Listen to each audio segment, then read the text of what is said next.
Okay.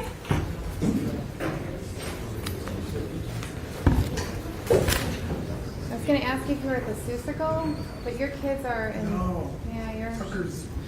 He's with Cameron. Cam's in. Yeah, I can't remember. I couldn't remember which kid we I matched heard up all with. about it. He They was were cute. all great.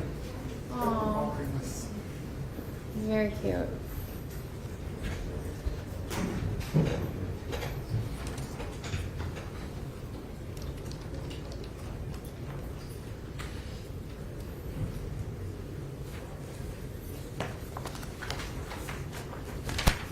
Do you have his jail days someplace? Yeah. Are they here? No, Hi, how Hi, are Donna. you? How are you? I don't ever trust those anyway, so I always want them from you.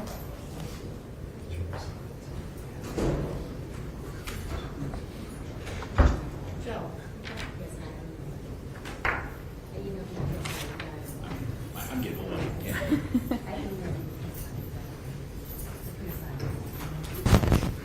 All right, I just want to make sure that it's on, Thank okay? you, sir. Appreciate you.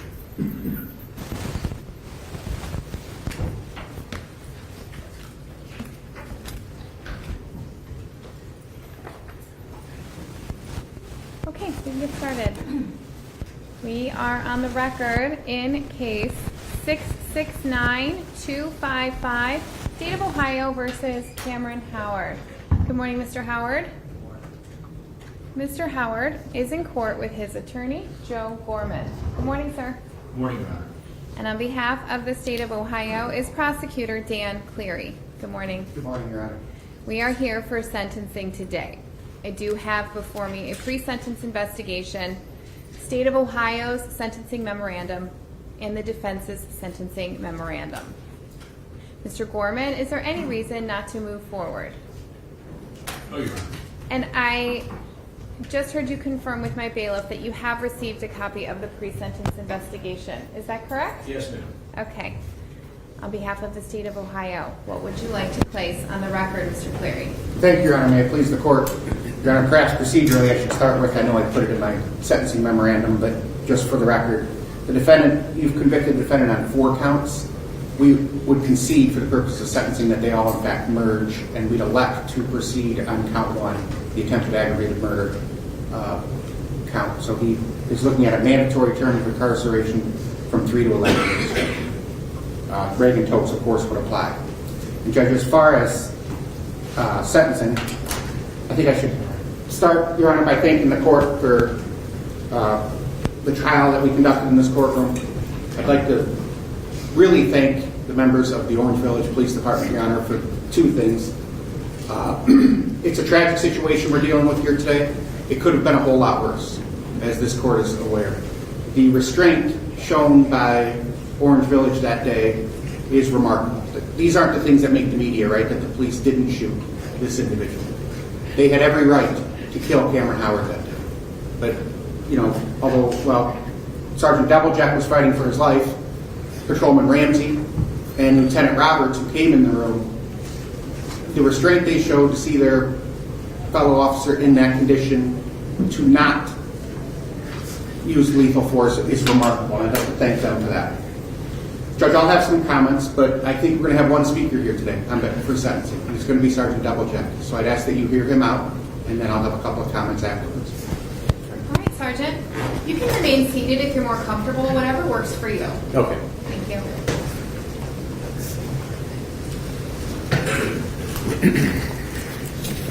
Good morning, Judge. Good morning, sir. March 30th, 2022 will forever be in the memory as the day my life nearly ended. As a devoted police officer, I started my daily commitment to protect and serve our community, saying goodbye to my family with anticipation of returning home that evening. Little did I know responding to a routine call, something I had done countless times, would lead me to the brink of losing my life at the hands of the defendant. I was blindsided, attacked with a 9-inch knife, stabbed 10 times. He stabbed my head. The blade pierced my skull, fracturing it, miraculously missing my brain by less than a millimeter. This created an air pocket between my brain and skull with bone fragments floating inside my head. The pain was unbearable. Blood was gushing from my neck, head, and rushing down my chest inside my uniform. I bled so profusely that my boots were filling up like little fish tanks as fellow officers rushed me to the ambulance. In the emergency room, doctors stapled the numerous stab wounds on my neck and head to stop the bleeding. I was in the hospital for a day and a half, the entire time wondering if I would survive. This aftermath was grueling. 10 months of physical and emotional turmoil, multiple doctor's visits, 2 major hand surgeries, including the removal of a ligament from my left wrist, which was used with screws to repair my right hand. This brutal attack has transformed every facet of my life. The constant reminder how close I came to death haunts me every minute of every day. It has changed me as a husband, a father, a son, and a police officer.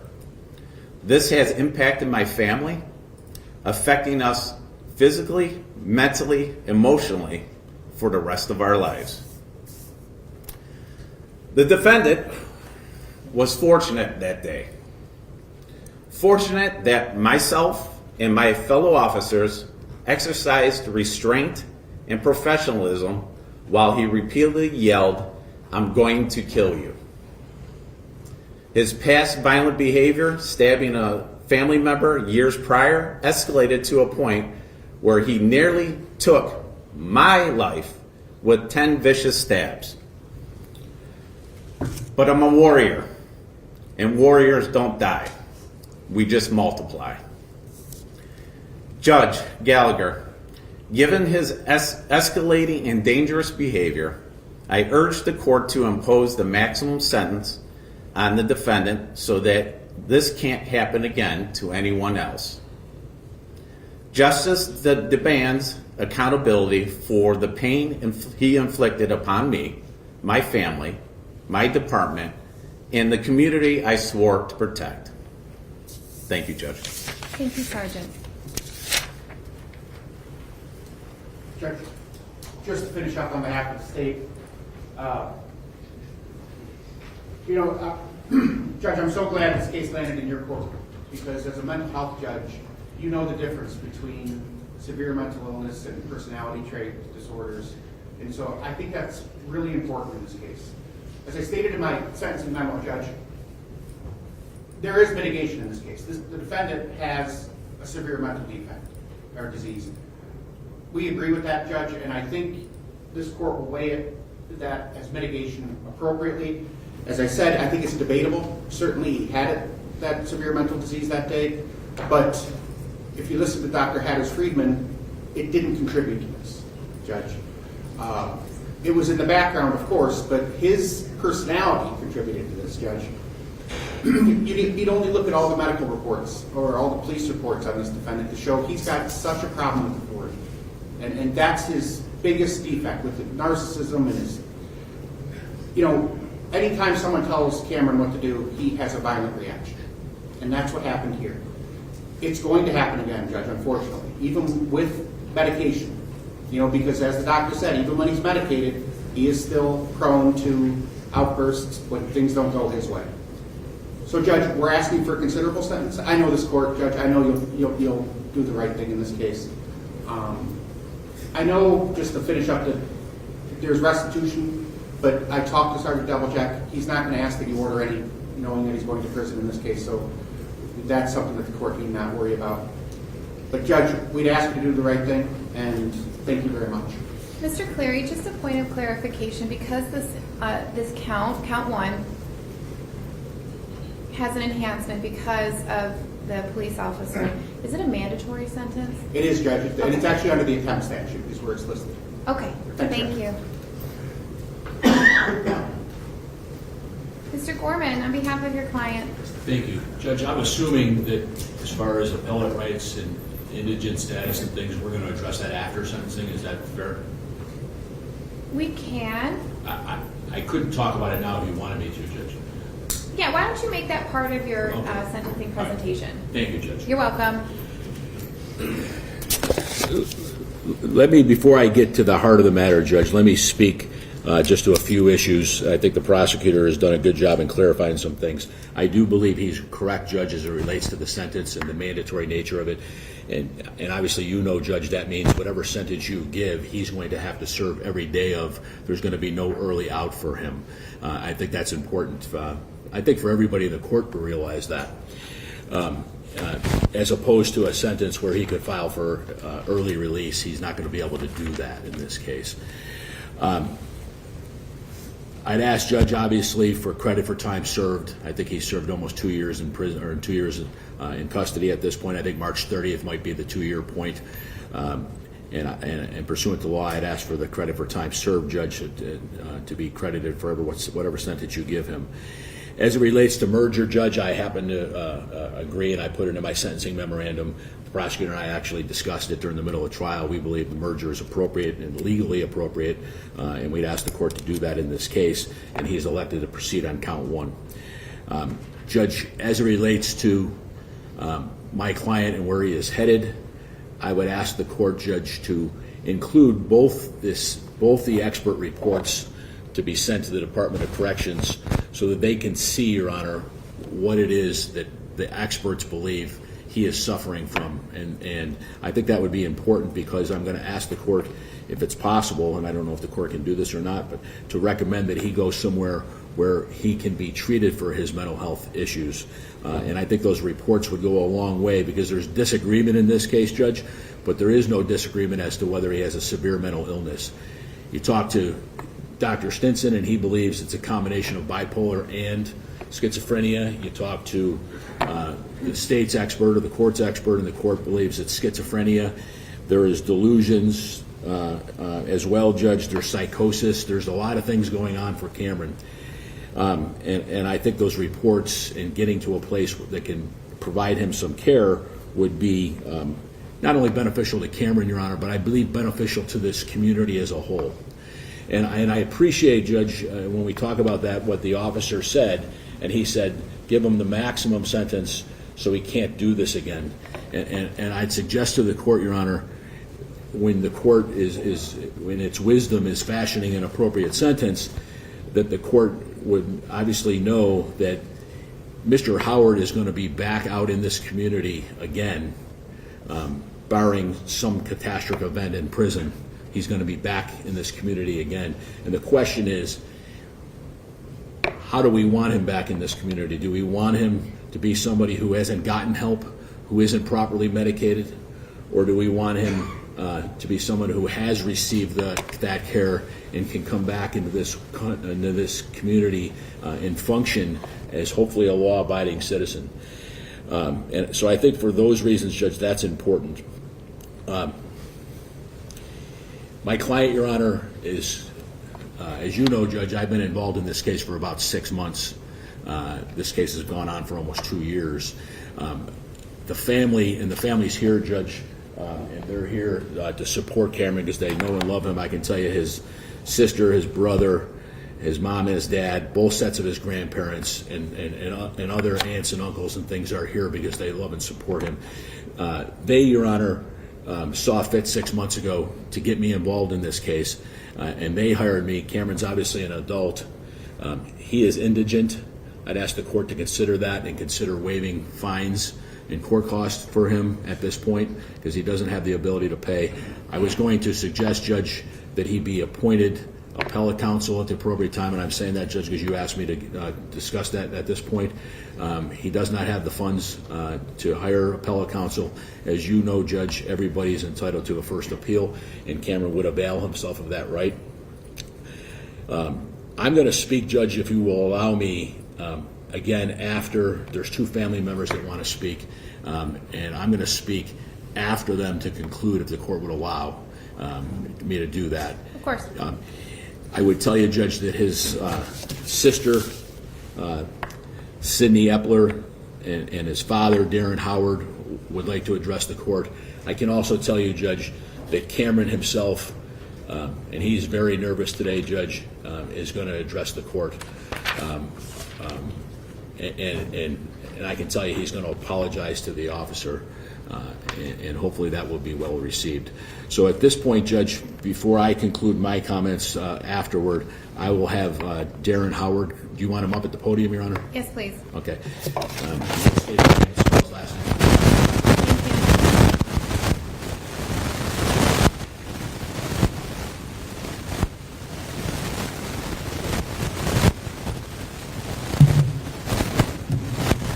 Good morning, sir.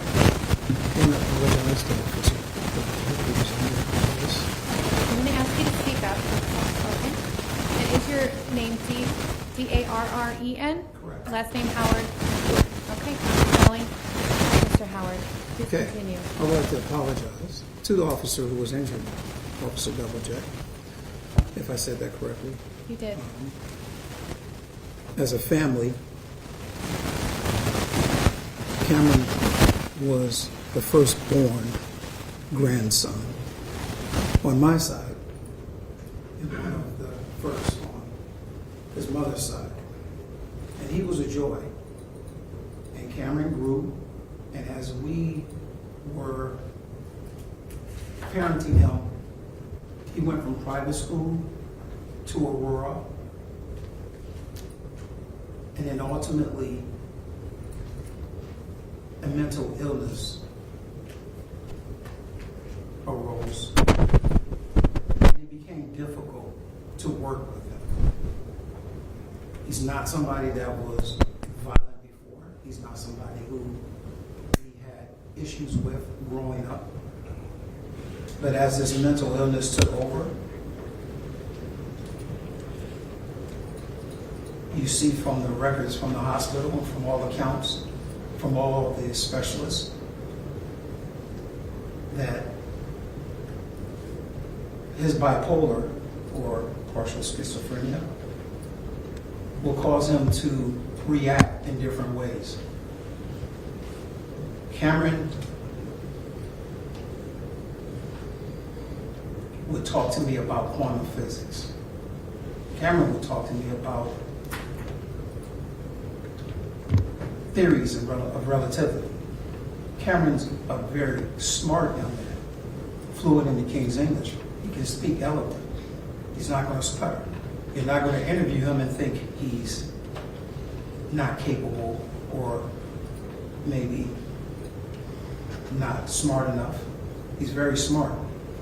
And he can talk about things beyond what you would think a young man can talk about who hasn't gone through the schooling. But Cameron's very learned, and he researches. I say all that to say that Cameron can respond in certain ways when Dr. Hatter Friedman would interview him that I feel she took on surface value. And I think Dr. Stinson spoke more eloquent to it about how he would react, because I lived through those conditions. We lived through those conditions where he would react and it would be on a split second, and how that would change. She did not address that, in my opinion, and I'm here to ask for leniency in the judgment because of that. I think there's a community of doctors that always said that he had an issue. And the bipolarness that he has and has dealt with has led him to do things and trigger. We're sorry about the officer and the attack. And I believe that was an untreated condition. And I do believe that with treatment, he would be an outstanding citizen. Cameron had an incident that they wanted to bring up that was previous with a family member. That's my brother. My brother used excessive force against him that was not called for. That was not an attack. That was him flaring and trying to get out of somebody physically attacking him. And that is the fact of it. And I know this could be brushed off because it's not in the records, but we had to address this by allowing him to go through as a first offender. At least that's the way the lawyer wanted to take it. But that's a family member who's my brother, who he did not attack. So he does not have a previous history of attacking individuals. You have something where he might get you coffee. Okay, I didn't know about that one until but the attack that he brought up is not an attack. And you have letters from the family to address that. So I just wish before the court, before your honor, that you are taking into account Cameron and his serious mental illness. And I believe Dr. Stinson said it best when he said that a lot of these things lead up to these type of reactions, to these type of actions.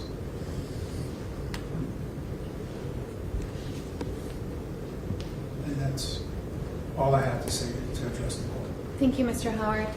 You're welcome.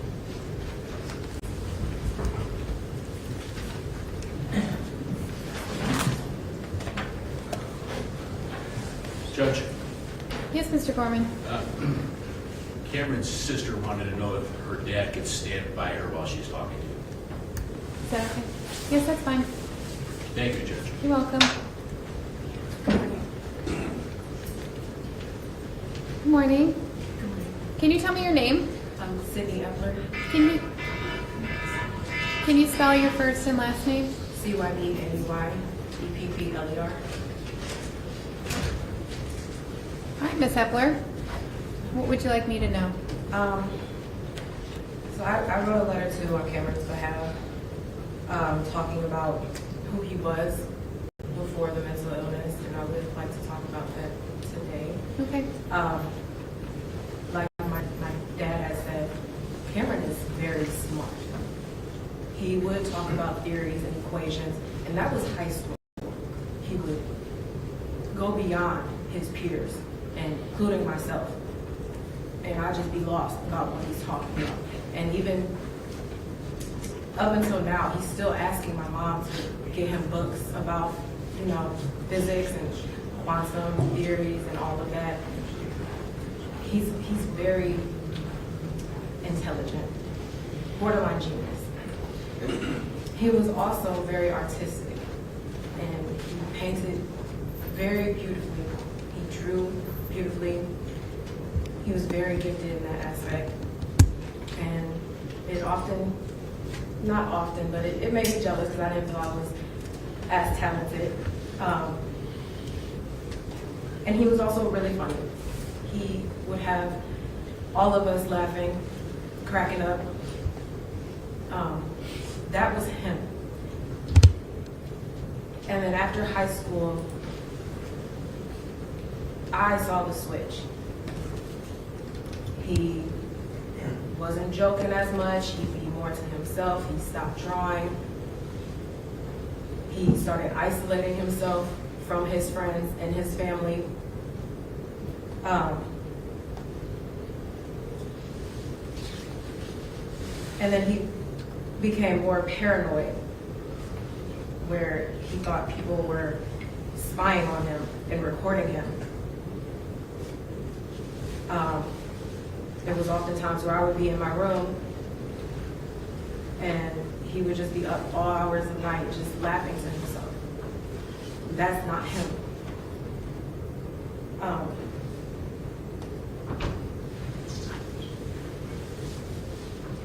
My point to that was just, Cameron had a personality. This is not his personality. It's him being untreated. Because it did come to a point where he did think he was God, and he didn't need help, because in his mind he was fine. But we could tell the shift and change in him.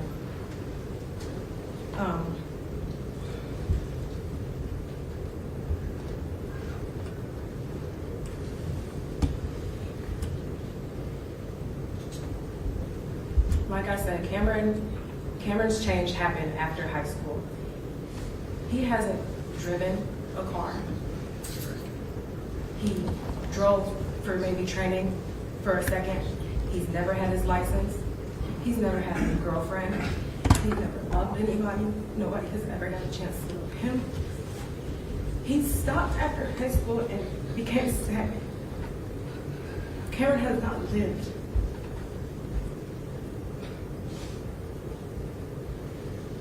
This was not malicious.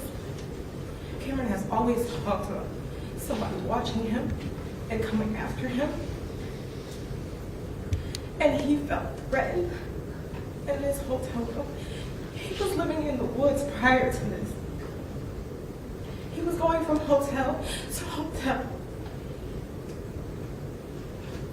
because he couldn't see his own issues. And as much as we tried to help him, he couldn't see it. Since being at North Coast and being on medication, I have seen such a change in him. He's not 100%, but he's clear. His thoughts are clear now. He can form coherent sentences now instead of just babbling on.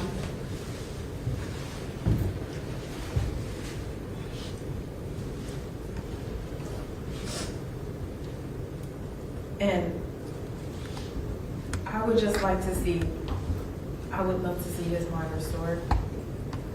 We are asking for leniency in his sentencing because Cameron hasn't had a life. This was his life up until this point.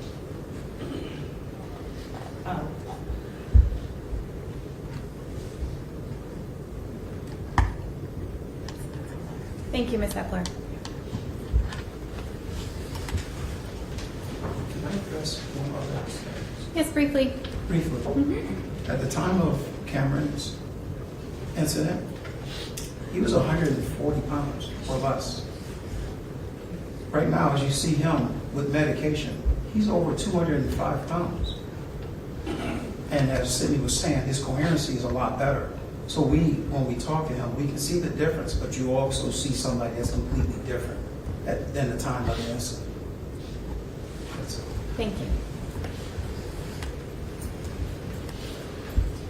Mr. Gorman? Your Honor, I spoke to the deputies beforehand, told them Cameron wanted to speak, and they suggested he stay at the table. Are you okay with that? Yes, I would Oh, prefer okay. that. Thank you. All right.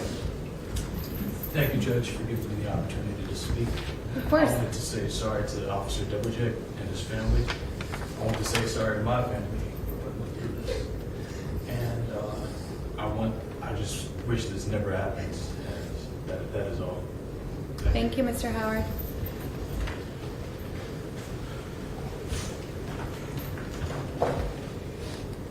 Judge, on behalf of the family, we appreciate the opportunity that they've had to speak to you today, and we knew you would give that to them. So, Judge, I'll conclude, and I have a few remarks. As it relates, Judge, to the articles and studies that I put in the sentencing memorandum, Judge, I know you've had an opportunity to see those things and understand those things, so I'm not going to get into those types of things today, because I'm sure you'll take that into consideration, or at least, from my perspective, at least have read it. I do believe, Judge, you know, I had a chance, we submitted 17 letters, we submitted them as attached to the sentencing memorandum. The prosecutor presented one, and then he sent me, Your Honor, I think 6 letters that he had from mostly family members that he did not, I don't think he included them as exhibits, but I have them and had an opportunity to address or read them. I was reading the one, Your Honor, from the school officer. I'll leave it at that. I'm not going to identify him. It is a friend, I think, of the family or friend of the officer. And it got me thinking when I read it, Judge, you know, and the description was a vile criminal. And I thought to myself, I'm not sure that professional knows everything about this case. And I was hoping, because it was brought to the court and presented to the court in that manner, I felt compelled to have to at least address that a little bit. in my 6 months involved with Cameron, Your Honor, I've seen change already. The medications are, obviously has a flat effect, but the medications are working.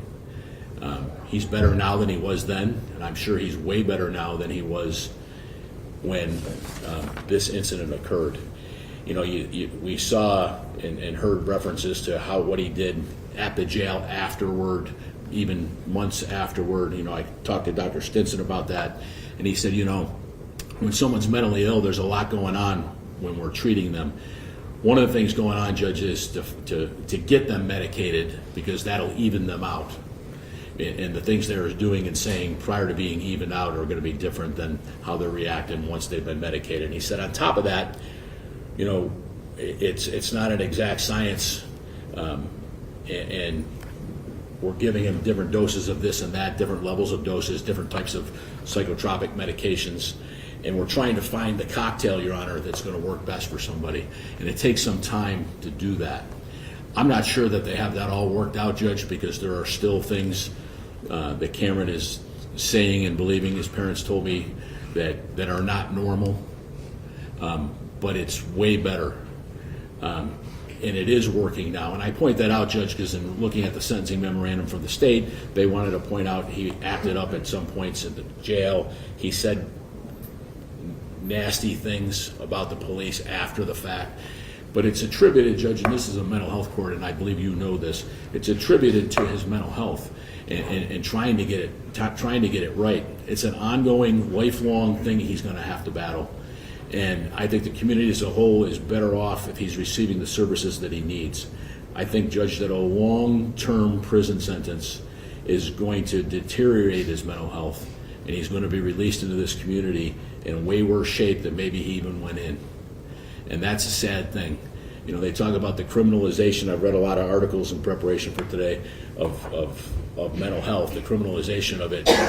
People with mental health problems nowadays are going to prison rather than institutions. And that has to do with money and a lot of other things and the closing of a lot of institutions over the years. But the truth is it's happening, and it's happening at an alarming rate. And the longer they're there, Judge, the worse they're going to be. And that's why I think it's appropriate to consider a shorter sentence. You know, and looking at that comment that called him a vile criminal, I thought, you know,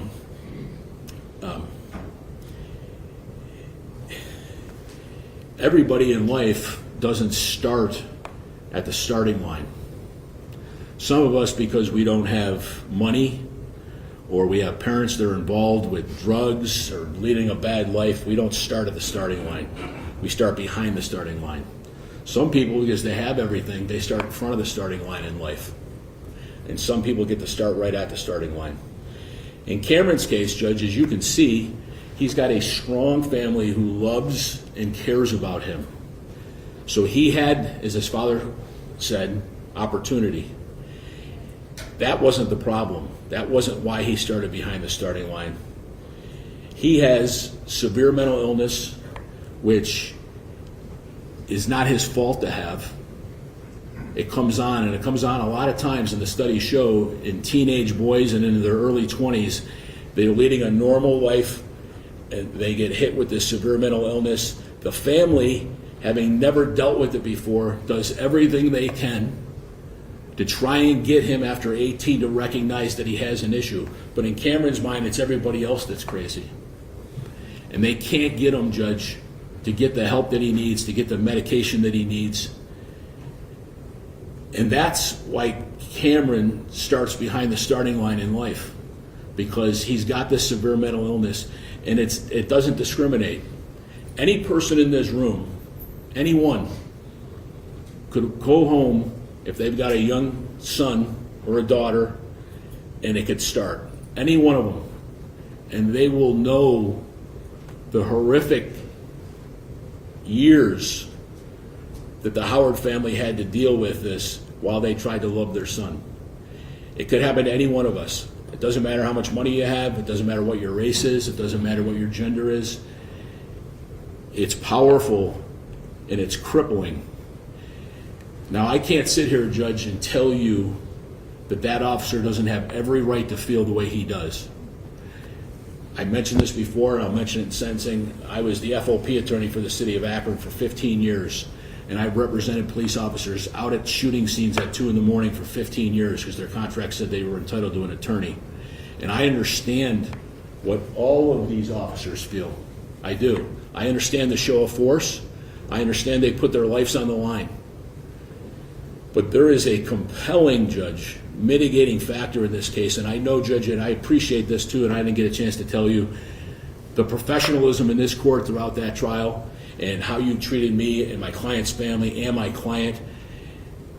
We didn't like the outcome, Judge. We disagree with it, but we respect the way this court conducted its business. You have one of the best bailiffs, I'm going to tell you, in the state of Ohio. She's wonderful. She's been, for somebody who comes from Akron, Ohio, up here, she was very accommodating, as was everyone else in your staff. I sent those letters in, Judge, and I put it in the memo because I wanted you, and the hope was that Mr. Howard and his daughter could come up here and talk to you about who Cameron was and who everybody in that family and all their friends hope he can be again. Because I understand a trial, I understand the dynamics of a trial, the narrow issues in a trial, and I understand how he's been portrayed. I haven't had that experience once with him while he's been medicated. I don't believe that's who he is as a human being. I believe that Cameron has the ability to be productive. I have the ability to love people.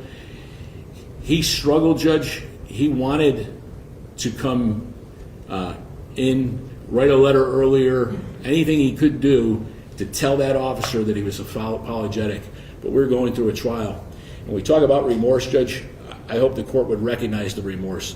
And I put it in my memo, Judge, when you have two competing experts who are both really good experts, and we get an opinion that he is NGRI, it would be malpractice for me to ignore that and have him plead so it wouldn't be seen as a lack of remorse. We had to go through that process. We chose to try it to the court. We didn't want the officer to have to get up and relive it. Once again, Judge, I don't think but for, and I'll conclude with this, and I appreciate your time, I don't think but for that severe mental illness that Cameron Howard would have reacted in the way that he reacted in that hotel room in Orange on that day. It makes absolutely zero sense that he would have done that. I know, Judge, and I can tell you this, Mr. Howard's father spoke to his brother in that incident. Mr. Howard's parents are in the courtroom. They wrote you a letter. They were in that house that day. His uncle, Judge, truth be told, left the scene of that house before the police arrived because his uncle had a warrant for another matter, and didn't want to be involved in that case at that time. I would conclude, Your Honor, by asking this court to recognize the severe mental illness of Mr. Howard, to recognize that this community is way better off if he is out of prison earlier rather than later, getting the help and support and continuing the medication that he needs. I thank this court for its time. Thank you.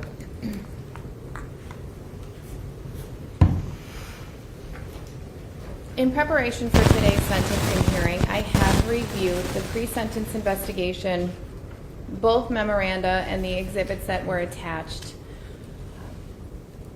to each document. I also want to incorporate the findings I made at the time that I delivered my verdict. Specifically, all of the supporting conclusions that I made on the record in support of the verdict that I rendered. I don't feel the need to have to reiterate them. I'm just incorporating them in today's hearing. I think a common theme is that mental illness is devastating. It has had a devastating impact on the village of Orange, its surrounding communities, Sergeant Debeljak, and his family. I can also see the devastation it has had on Mr. Howard and his family. There's a special interest in affording protection to those public servants who must regularly risk their lives in order to guard the safety of other persons and property. The state legislature recognizes this, and we, the citizens who depend on the heroic efforts of these public servants, recognize this. Sergeant Debeljak puts his life on the line to protect the lives and well-being of the public. I want to note for the record, you are a true servant and guardian of the laws of this land, and a true blue warrior.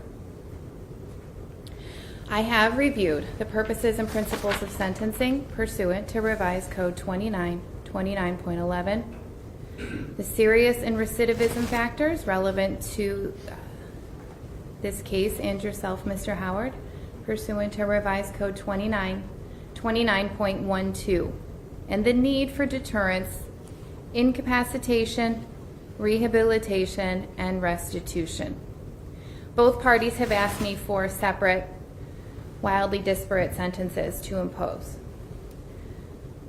I agree with the state of Ohio that throughout this trial there has been uncontroverted evidence of an escalation of Mr. Howard's behavior, and that this escalation occurred even after his treatment for severe mental illness.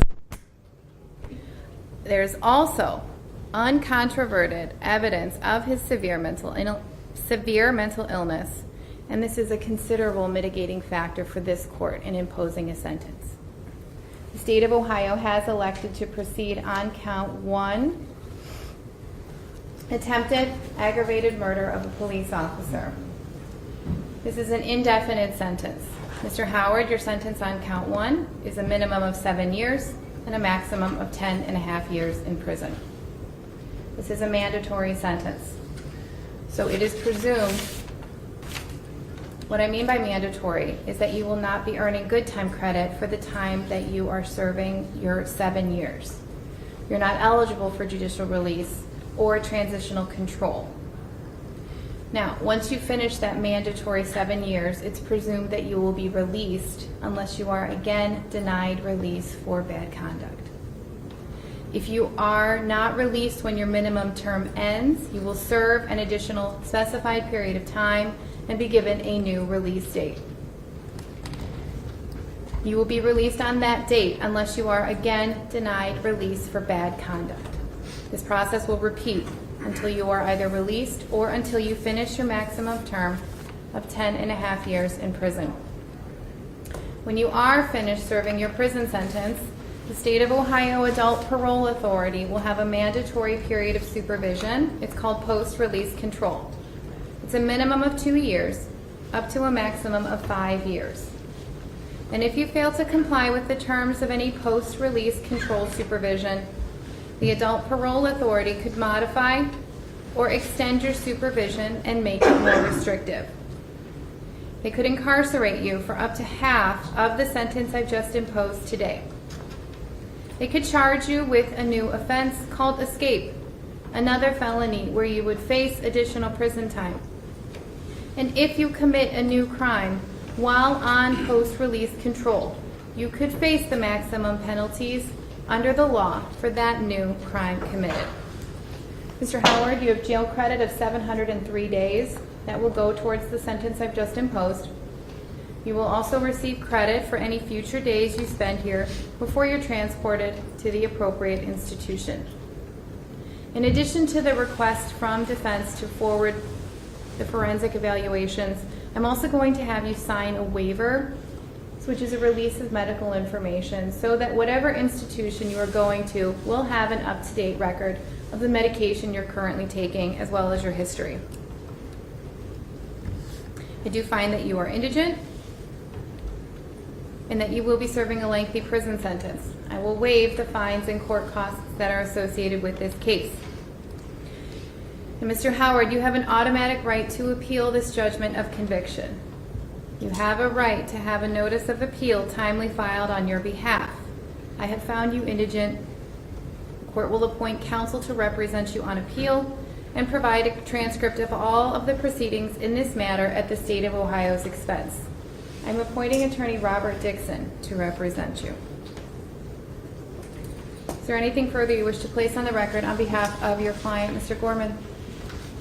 Judge, no, I appreciate the court. Judge, is it Dixon, D-I-X-O-N? Yes, that's Okay, correct. all right, the family's going to want to know. Thank you. Of course. Anything further on behalf of the state of Ohio? No, Your Honor, thank you. Thank you. We are adjourned. Yeah, it's okay. It's gonna be okay. All right, I love you. You're gonna be okay. I'll talk to you. This isn't the end. Don't let this define you. We love you. This is wickedness.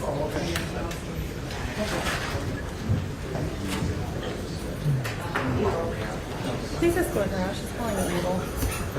Could you escort her out? She's calling me evil. Thank you. My ass.